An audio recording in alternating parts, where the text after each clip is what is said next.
Meaning of fanatical. Fanatical.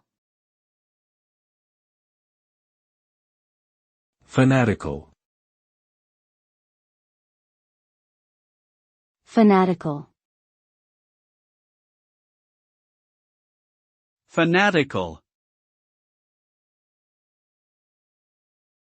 The term fanatical refers to a person or group of people who have an excessive and uncompromising devotion to a particular belief or cause.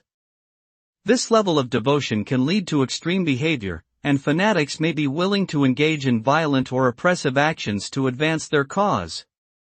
Fanaticism can result in a lack of tolerance for opposing viewpoints and a refusal to consider alternative ideas.